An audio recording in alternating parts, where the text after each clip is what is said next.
Borada, good morning and welcome to our RCF online service. Thank you for joining us. We are encouraged and excited just to see you logging in week by week. Let's put Jesus front and centre of our running order today. Our church vision statement is to be a church without walls, with Jesus Christ at the centre of everything we do. So let's welcome him. Let's pray. Jesus, good morning. We're here. We want to learn something new from you today. We want to create the space as we worship you with our whole undistracted hearts. We don't want to do life without you, Jesus, and your Holy Spirit. Come and be with each one of us now. Pull up a chair in our room. Minister to us. I really pray that we will have open ears to hear from you today. Amen. Right, we're going to jump right in and I'll do all the kind of church life notices stuff at the end today. We're in the middle of a long series in the book of Acts, but we've taken a short break of just a few weeks just to look at some different things. And last week, Pete chose to speak on the Holy Spirit. Next week is actually it's first of the month again, can you believe it? It's our all sorts, all age service, and that's going to be led by Billy and Anna. But today, Kurt, our lead pastor, has chosen to speak on Philippians 2, verses 12 to 18. Now, it would be really helpful if you had a Bible to hand. It's a long recording, so what I've done is I've chopped it into 3 parts, and in between, we're going to have worship led by Rhys. Thank you so much, Rhys, diolch yn fawr, for recording these songs for us. And thank you too to Cher. She had a chat with me this week about one of the verses in the passage, and you can see the highlights from our chat at the end of Kurt's talk. But before we kick off, I hope this next contribution helps you to get a little bit more out of the passage, the Bible passage that we're looking at, and what Kurt's speaking on today. It's just kind of where my imagination went when reading Philippians 2 this week. So sit back, brace yourselves.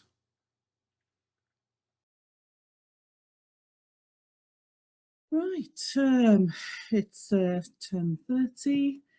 Calendar says it's time to check in with those Christians across in Philippi. Oh, they're a bunch of characters. I wonder if they've remembered our Zoom call.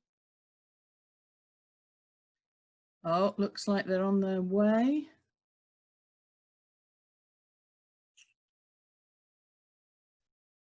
Well, they've entered the room. Oh, hello. Hi. Hi, anyone there? Ah, there they are. There they are. Oh. Oh, oops. Looks like they've gone again. Yeah, they've definitely gone again. Are you there? Oh, they're back again, back again. Hi, brilliant. Oh, I think you're still on mute. Can you hear me?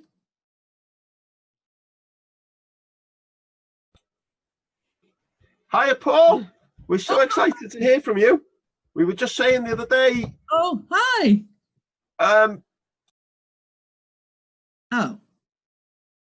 Oh, dear me. Oh, it looks like I'm just going to have to do this old school.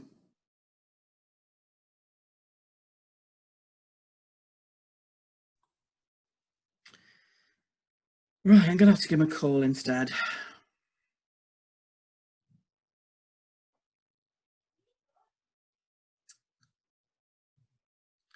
Hi, friends. How are you? Yeah, it's been ages, hasn't it? I can't believe it's around about, is it about 10 years, I think, since I first visited? Yeah. No, good, thanks here. Yep. Yes, still in Rome. Well, yeah, and under house arrest. Yeah, guards on the door. Oh yeah, I can have visitors. Well, and use of the phone. Yeah, anyway, limited time. Just wanted to let you know that everything I hear about you is great. You were so fab when I was with you, and everything I hear about you since our time together, oh, it just makes me so proud of you. Yeah, keep going. Yeah, I mean, better yet, redouble your efforts. You know, be energetic in your new lives. God is going to continually revitalize you. He's going to plant in you the passion to do what pleases him. Right. Yeah, what do I mean? Okay. Well, let's get practical for a minute. You know, you've got to be cheerful and wait for it. No grumbling or arguing.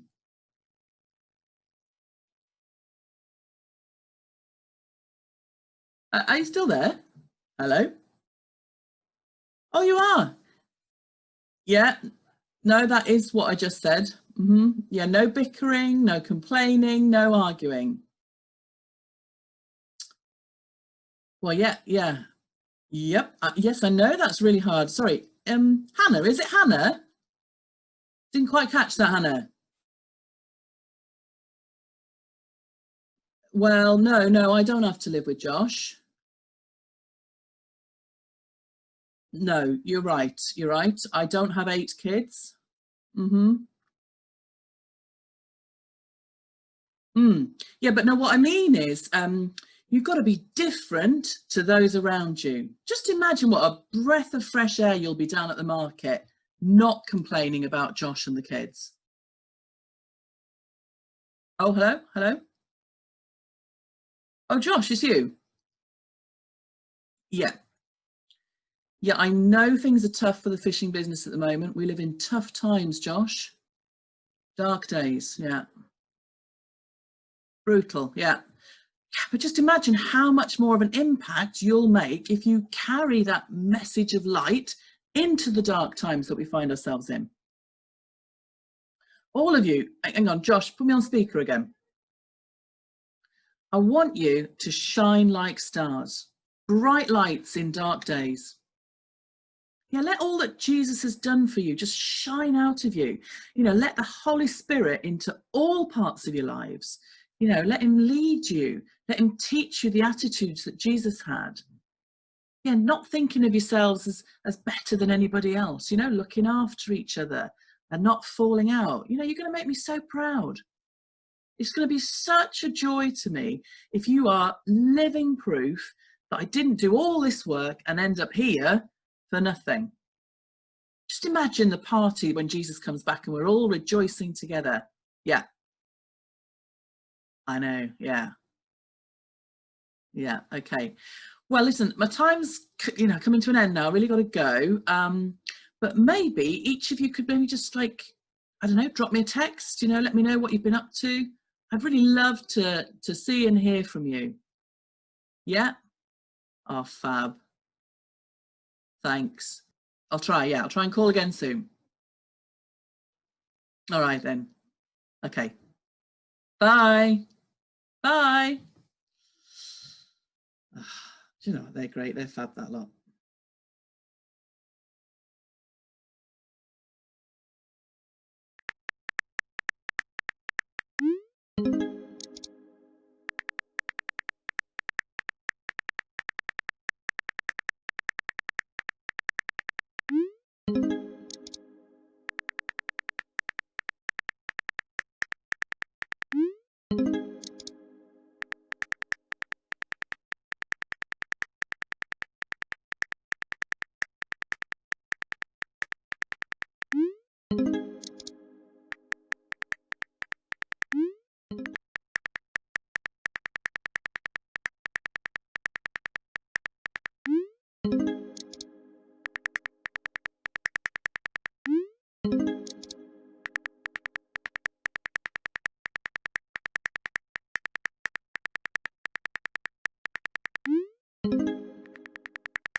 Hi, thank you for allowing me to share with you today. We're going to be reading from Philippians chapter 2, verses 12 to 18. And it says this: "Therefore, my dear friends, as you've always obeyed, not only in my presence, but now much more in my absence, continue to work out your salvation with fear and trembling. For it is God who works in you to will and to act in order to fulfill his good purpose. Do everything without grumbling and arguing, so that you may become blameless and pure, children of God without fault in a warped and crooked generation. And then you will shine among them like the stars in the skies as you hold firmly to the word of life. And then I will be able to boast on the day of Christ that I did not run or labour in vain. But even if I am being poured out like a drink offering on the sacrifice and service coming from your faith, I am glad and rejoice with all of you. So you too should be glad and rejoice with me." I think it's difficult for us to take this passage of scripture without just reviewing the scriptures that came before, the passage that came before. And in the first part of Philippians chapter 2, Paul holds up the ultimate example of humility and obedience, the servant king, Christ himself.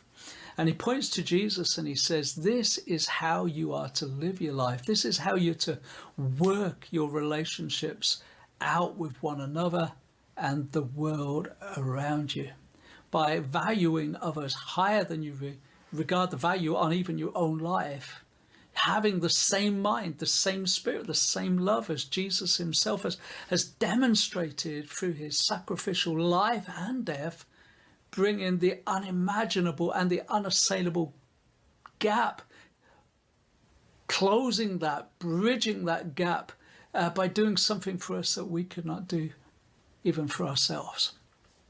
And that's a big ask. And if it was just down to us pulling on our own resources and strengths, then that would be impossible. But thankfully, it's not.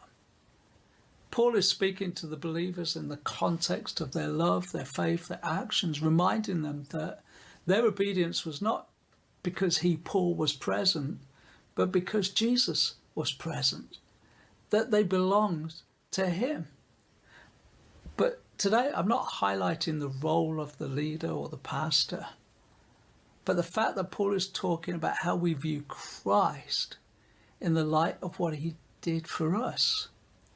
And Paul said to the Roman believers that God demonstrates his own love for us in this, that he gave. That's at the heart of God, isn't it? He's a giving God. He gives and he gives and he gives and he gives. He gave his only begotten Son. He didn't withhold any good thing, Paul says in another passage, from us.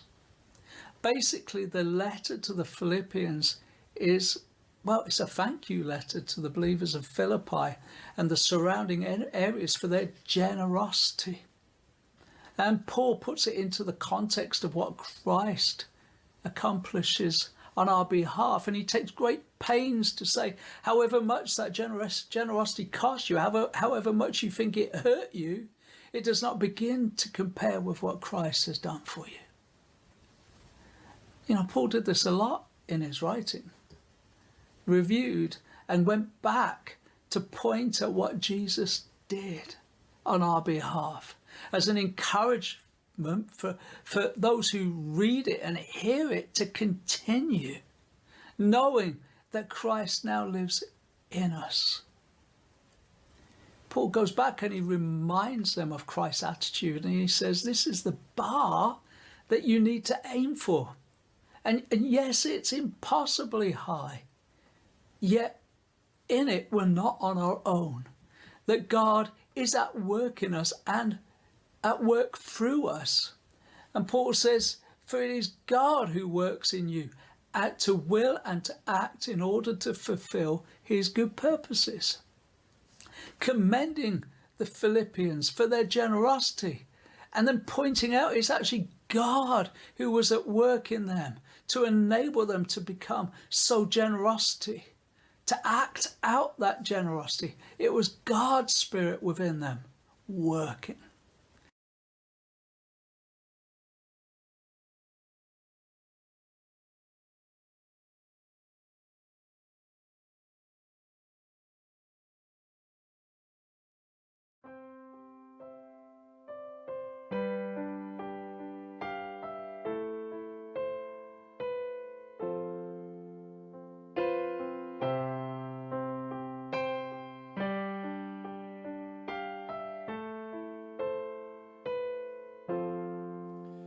Before the throne of God above, I have a strong and perfect plea, a great high priest whose name is love, whoever lives and pleads for me.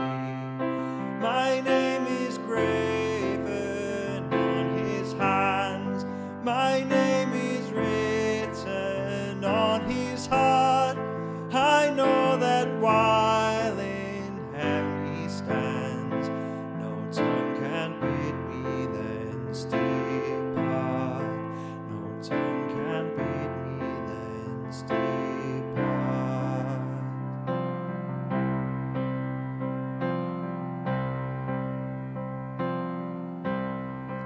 When Satan tempts me to despair and tells me of the guilt within, upward I look and see him there, who made an end to all my sin. Because the sinless Saviour died, my sinful soul is counted free, for God the just is satisfied to look on him and pardon me, to look on him and pardon me.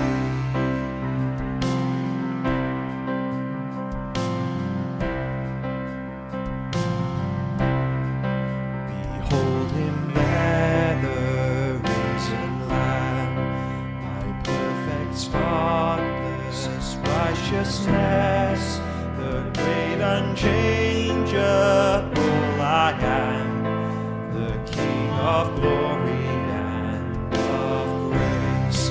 One with himself I cannot die, my soul is purchased by his blood, my life is hid with Christ on high, with Christ my Saviour and my God, with Christ my Saviour and my God. Because the sinless Saviour died, my sinful soul is counted free, for God the just is satisfied to look on him and pardon him, to look on him and pardon me.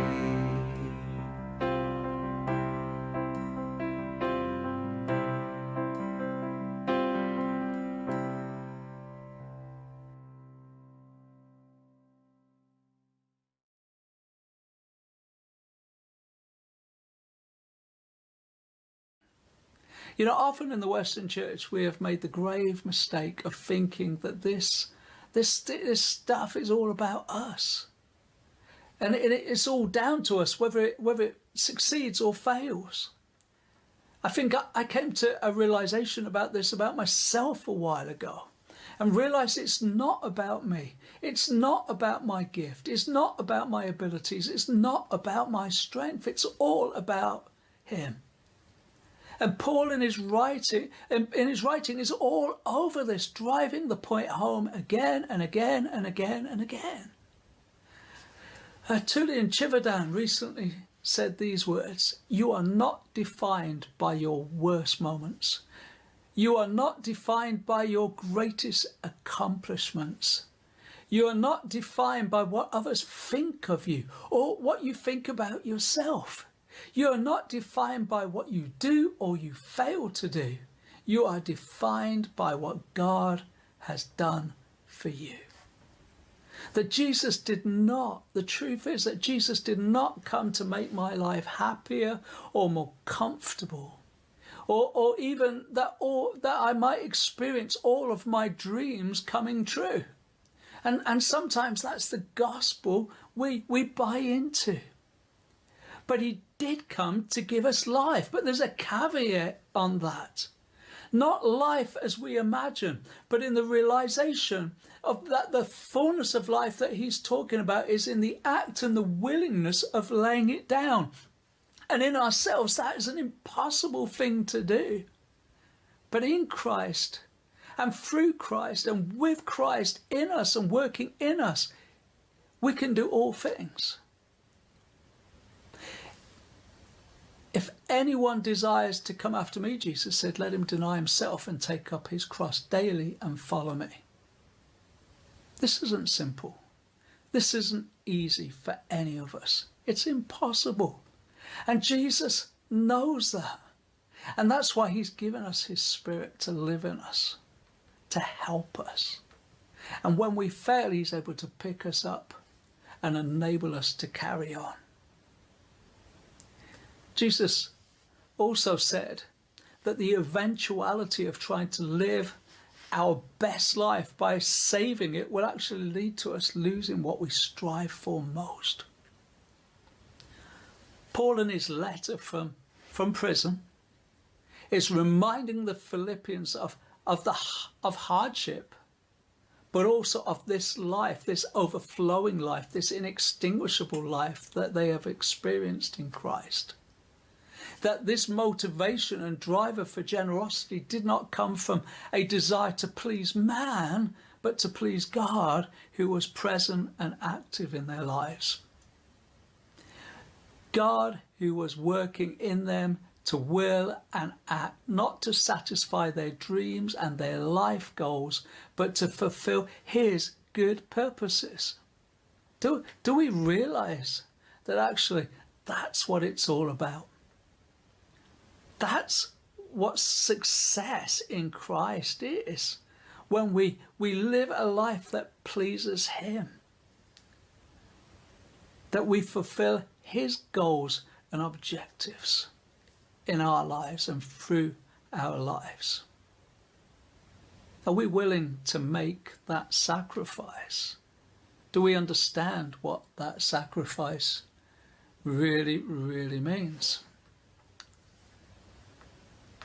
He says, therefore, my dear friends, as you have always obeyed, not in my presence, but now much more in my absence, continue to work out your salvation with fear and trembling. Do you ever question your motivation? I know I do, and I don't think it's a bad thing.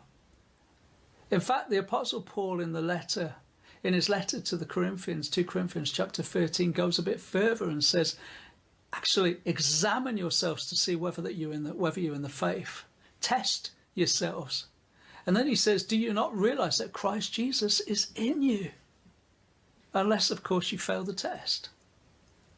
In the passage we're focusing on today, Paul was commending the Philippians for their faithfulness and reminding them that the gift at work in them is Christ. But he's actually rebuking the Corinthians in this passage that we've just read for their habit of boasting, and reminding them that despite their boasting and their pride, that weakness and meekness are the keys to the kingdom. Eugene Peterson in the Message says this: test yourself to make sure that you are solid in the faith. Don't drift along and take everything for granted. Give yourself regular checkups. You need first-hand evidence, not mere hearsay that Jesus Christ is in you. Test it out. And if you fail the test, do something about it. I hope the test won't show that we have failed, but if it comes to that, we'd rather the test show our failure than yours. We're rooting for the truth to win out in you. We couldn't possibly do otherwise. It's just like that. When we're weak and we feel broken, we don't give God the credit because we don't see what he is doing. We disengage ourselves from the idea that he's still at work in us.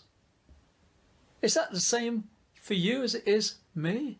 When things do not go as planned, we disengage ourselves. When we fail, we disengage ourselves. When we fall, we disengage ourselves. But God never ever does that to us. He promised to never leave us. He promised to always be faithful towards us. And he promised to always be present in our lives.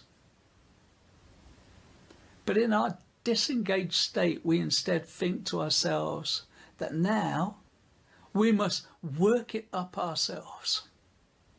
I heard a story, I don't know if it's true or a parable or what it is really, but it helps me to illustrate what I'm saying. And I heard this story about a healing evangelist who was once asked what he did when miracles did not happen, and he replied, if you can't make it, fake it. He thought falsely that a fake miracle would inspire faith for real miracles.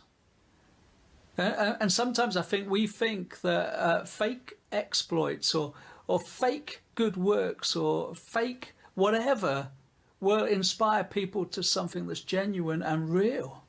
But the truth is it's not for us to make things happen when things are not happening.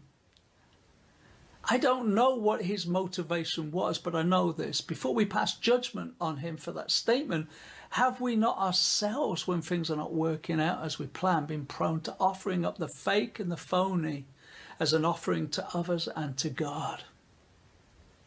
Church leaders, I know, are often guilty of this. I put my own hand on my heart. Sometimes genuinely feeling the weight of brokenness that we all share as humanity, seeking to perform to please others. And whilst there is something sacrificial in this, it's not authentic and it's not real, and it's not the sacrifice that God is looking for. Because Jesus is excluded then by our actions. What is real is when the people of God realize that weakness is not something to cover up, but actually something to boast in.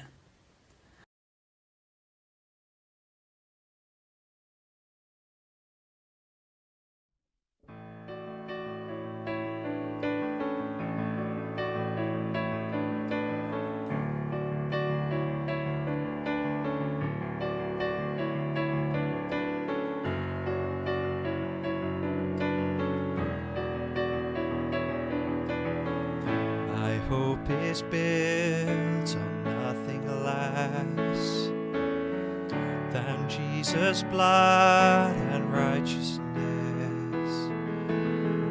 I dare not trust the sweetest frame, but wholly trust in Jesus' name.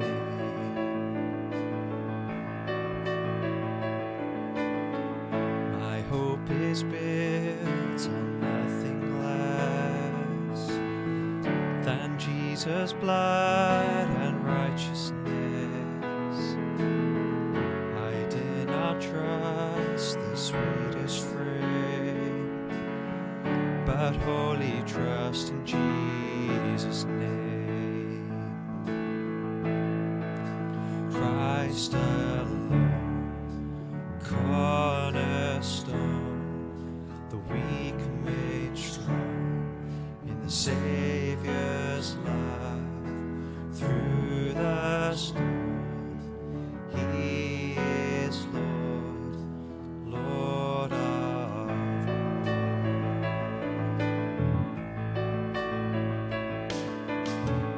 When darkness seems to hide His face, I rest on His His unchanging grace. In every high and stormy gale, my anchor holds within. My anchor holds within the veil.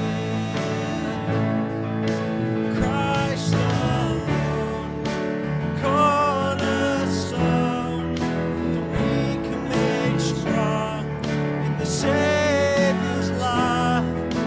Through the storm, He is Lord, Lord of all. Christ alone, cornerstone, the weak are made strong in the Savior's love. Through the storm, He is Lord, Lord of all.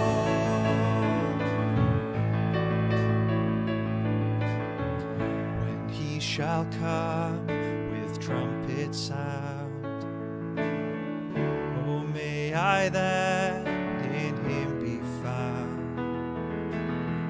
dressed in His righteousness alone, faultless stand before the throne. Christ alone, cornerstone, the weak made strong in the Savior's love. Through the storm, He is Lord, Lord of all. Christ alone, cornerstone, the weak are made strong in the Savior's love. Through the storm, He is Lord, Lord of all.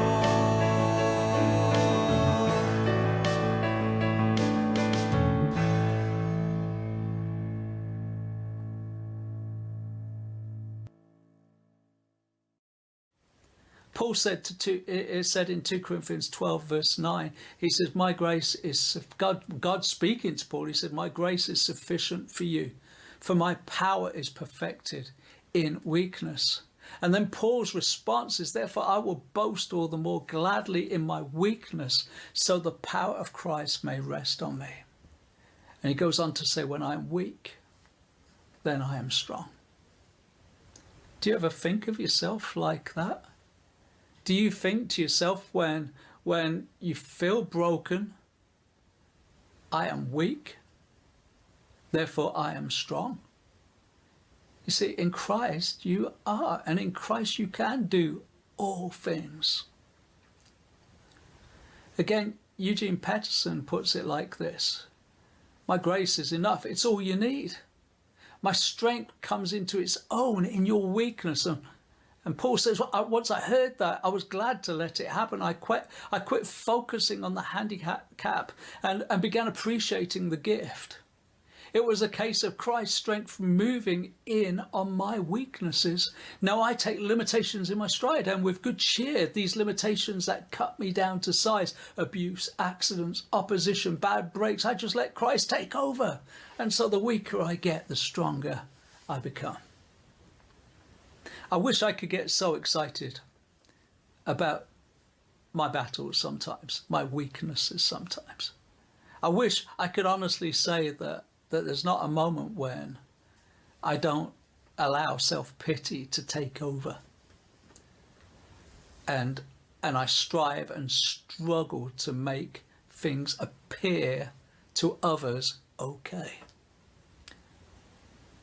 But here we're being encouraged to realize that actually our weakness is a gift that when we present to God, God is able to use to make his glory known.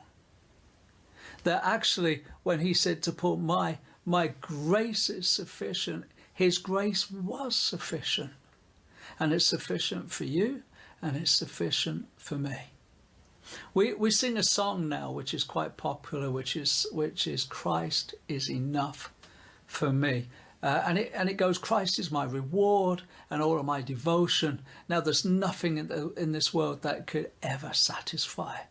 You know, and it's true. We read from the scriptures that there's nothing in the world that can satisfy us more than God. However, the reality is sometimes we don't feel that way. But our feelings really have very little to do with the truth that Christ lives in us, that God is at work in us and through us. Paul's kind of exploring this idea in the text that we're reading, holding up Christ, demonstrating that through his own life, that if Christ is truly enough, we will put aside all of the stuff that the world lays claim on, including the grumbling and the arguing. And it's true, isn't it? We can 1 minute be saying, Christ is enough for me. And with all the enthusiasm we can muster. And the next minute, because of the nature of our hearts, we can grumble and moan about something that we didn't like. But when we live lives that are surrendered to God and to one another and to the world that we've been sent into, God can do amazing things. Paul says we will shine in the darkness like stars in the sky as we hold firmly to the word of life. What a picture. In the darkness, in the pitch darkness, your life, my life, in all of its brokenness and fragility, shining, not because it's reflecting our own light, but because it's reflecting the light and life of the one who loved us enough to die for us, Christ. You see, this is not about working harder. We could read this scripture and we could focus on the Philippian believers and we could just think, oh, we got to be like them. That's what it's about. It's about trying harder, working harder, giving more, doing more to please God. But it's not about that. It's about us realizing even in our weakness that we can be used to expose the fragility of the enemy's lies and strategies as we submit to Christ and his work in us. That as we recognize our need for Jesus, we can see our communities and our neighborhoods changed by Christ himself. That as we commit ourselves to the work of going into all the world and making disciples, we go not on our own, but with Christ in us. Together, we celebrate, like Paul, what God is doing in Christ in the lives of one another. We take joy in seeing those great moments when our hearts and his heart are joined together. And we find ourselves in a place of overflow where God is moving in the lives of those around us and in ourselves. Just want to encourage you this morning to see that actually God loves you so very, very much, and that he has a purpose for you. And he has a purpose for me. But somehow in all of this, we have to move out of the way and allow him to move through us. Like John, I must become less and he must become more. I hope this is encouraging to you. And I hope that you will look to Jesus because of it. Thank you for allowing me to speak into your lives. Bless you. Bye-bye.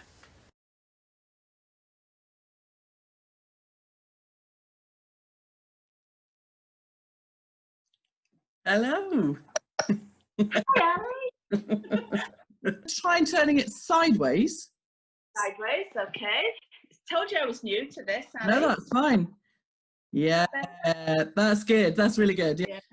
But I think that's partly why I wanted to have the chat today, was just that, there's a real pattern of it as well in the Bible, isn't there? That, somebody who's just that bit further down the line than you, but Yes. a bit more mature in Yes.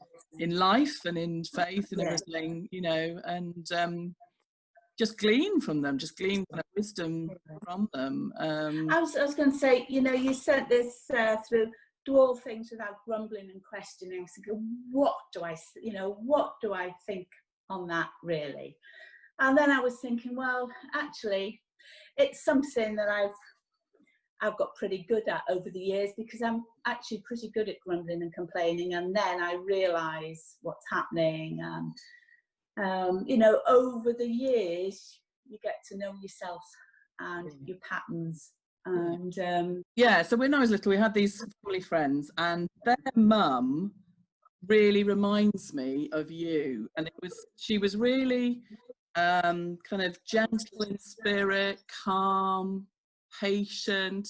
I know you're going to say you're not all the time, but that's the kind of, when you come into a room, that's the presence that you have with you, that you kind of, I don't know whether you realise it, but you kind of ooze the gifts of gentleness and self-control in spades, and that kind of not complaining thing. I just think, gosh, when there's so many things that you could complain about on a weekly basis and you don't, I just wondered how much of that is your personality, and it'll be God-given personality, or how much of that is the Holy Spirit kind of at work in you. Right. Well, quite a bit of it, Ali, is like making a conscious effort to be like that. Just taking these last 12 weeks now, I found things very, Brilliant. I found things quite difficult at times. I've been lying in bed in the morning a few times, and I've been thinking, I really don't want to get up. I can't face today. No. And then, amazingly, I've been like having a conversation with God, and I find myself talking with myself as two people almost, and I say, well, come on, Cher, get up. Oh, I don't feel like it. Come on, you can get up. You've got two good legs. You've got a healthy body. Get up. And then I find myself moaning about things. Oh, why is it got to be like this? I mean, why is what got to be like what? What's the matter, Cher? It's a beautiful day. Go for a walk. And I do that, and it just kind of resets me into thinking, I can worry about things like I would worry about my mum at the moment. So, Lord, why is this going to happen now during lockdown? And often I feel like God's saying, well, I've got it under control. And I say, have you really? And he says, yes. Don't you believe me? I say, well, actually, yes. And I feel that burden then passing on to God. And I said, right, okay, God, yeah, you've got that. And then he says, and what else? I say, oh, well, there's this and that. It's a business. Don't you think I'm bigger than a business? Well, yes, I know, but what's your but? And there isn't really a but, Ali, because God constantly shows me that he is in control, really. And if God's in control of things, Ali, what can I worry about? I think about my kids, I think about my grandchildren, but actually they are safer, much safer in God's hands than they ever would be in my hands. Yeah. And I just... Have you always been like this, Cher? Have you always been like this? Or is it something that you've learned? No, do you know what? No, I don't think I always have been. It's since trouble has come, really, I think.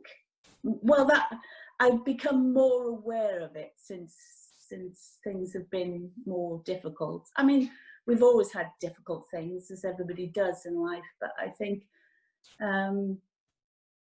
in a way the difficulties kind of have made me more aware of who I am and who God is, really. And you know, I can genuinely say that, you know, I love God with all of my heart, and I'm totally content with everything in my life.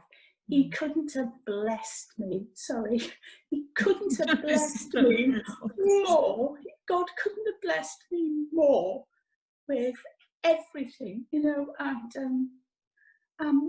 I'm totally amazed at God. And, you know, the verse that you talk about, do all things without grumbling and complaining. Well, I said, well, what does that mean? I think, just in my mind, I was thinking, well, to me, grumbling really is like an inner attitude of grumbling. And complaining is more possibly a vocal thing. That's why I've done it in my mind. And I was thinking back to when our boys were younger, and I remember one day, I think it was Matthew and Calvin, and I told them, you know, to do the washing up, and we had a window opposite the sink, and I was just walking past, and I saw them really making faces in the window at me. So I had told them to do something. They were doing it, but they were grumbling. And I thought, ooh. And I've often thought about that when I've done things or whatever for other people. You know, you can do things, but you can be grumbling in your heart as well at the same time. And I thought, no, you know, that's not worth doing, really. If you're not going to do it joyfully, then don't do it at all. I could have said to the boys, just leave the washing up, go and play, I'll do it. You know, because I mean, do you ever lose your temper? Not very often. I thought so. That's why I'm asking you, Cher. That's why I'm definitely asking you, because I do. I really do. I don't. But, and it happened to me last week, I did have a confrontation with somebody, and I had to, when I was really feeling really angry, and I chose not to get angry, not to lose control, because there was somebody else there that would have been affected by it. I chose not to react. And I had to really take myself in hand. And this is what I have to do all the time with myself. I have to take myself in hand really and say, no, I'm choosing to do what's right. I think grumbling, complaining, arguing, I think it comes from an inner attitude, really, isn't it? It's a heart attitude of grumbling or complaining or whatever. I remember reading once Oswald Chambers, just off the cuff here, he said that sin is my claim to my right to myself. Whereas I think what Paul is saying in this scripture here is that he's saying, you know, it comes down to with everything, isn't it, Ali? It's your heart attitude, really. That, you know, when the children of Israel were coming out of Egypt, which I think is what this passage is referring to, you know, they were grumbling in their heart, really. And I think if we really see who God is, and he's shown himself to me over the last 12 weeks, when I've been walking in the mornings full of, oh, I can't face today, what about this, Lord, what about that? He's shown himself to be so kind and so gracious, that and so caring, you know, that I think, well, do you know what, Lord, I just love God, and I want to serve him, And whatever he gives me, I'm not going to grumble about it, because he's chosen that for me. You know, there are things like repeat and go, if only. But you know, God is in control. Well, he's either in control or he's not. So that's the first choice I've got to make, isn't it? Either God's got this or he hasn't. Well, I know that God has got it. If God's got it, God knows all times people have prayed and stuff for Pete and little Matt and everybody. God knows. So how can I worry about something that God is in control of? You've learned to fix your eyes, haven't you? You've really learned to kind of lift your head and kind of I do, Ali. Colossians 1, Psalm 3 or 5, whatever it is, that kind of lifted. I'm looking to the end. And sometimes there are hills and sometimes there are valleys. And if I'm in the valley, it doesn't really matter, because I'm still getting closer. Yeah. So when I get to the bottom of the valley, I've walked that little bit closer. Then I walk up, and whether it's flat or up or down, it doesn't matter. And you know, I fixed my eyes on Jesus. Yeah, that's what it is. And if I take them off him, Ali, I sink. I do, Ali. Yeah. And it's difficult, you know. It's I can't climb out of it until I shout help. Yeah. And whenever I call help, he's there. He's there.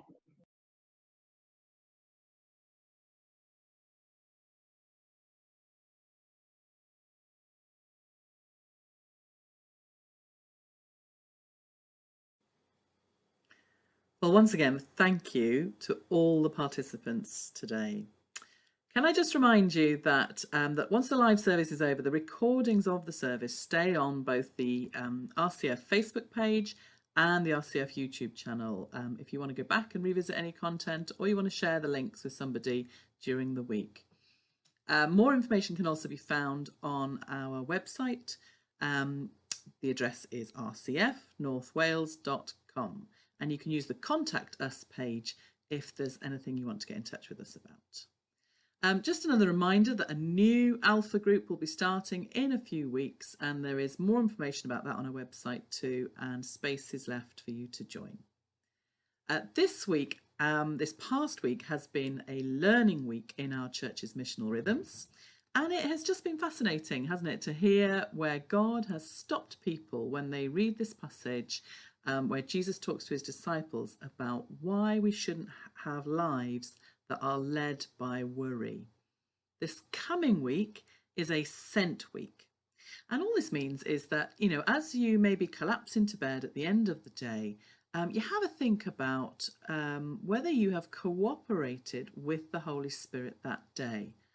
Ask yourself the question, am I sent? Have I appreciated the beauty of creation around me today? Have I been involved in any form of justice or restoration? Maybe you've had to deal with your kids on that today. Have I brought the light of Jesus into a conversation? It's just a time to pause and reflect on the purpose of that day. We're going to close by saying both the grace to each other virtually, unfortunately, and then by saying our church's vision prayer. So let's just say the grace to each other. Pretend we can hear. The grace of our Lord Jesus Christ, and the love of God, and the fellowship of the Holy Spirit be with us all evermore. Amen. And let's say our church's vision prayer together. Father, make us a church without walls, where Jesus Christ is the core of everything we do. Teach us how to love people better. Help us make disciples. Holy Spirit, equip us for reviving faith in our own communities. Keep us growing and maturing in you. Amen. We made it. See you next week, hopefully. I'm already looking forward to All Sorts again. God bless you and goodbye.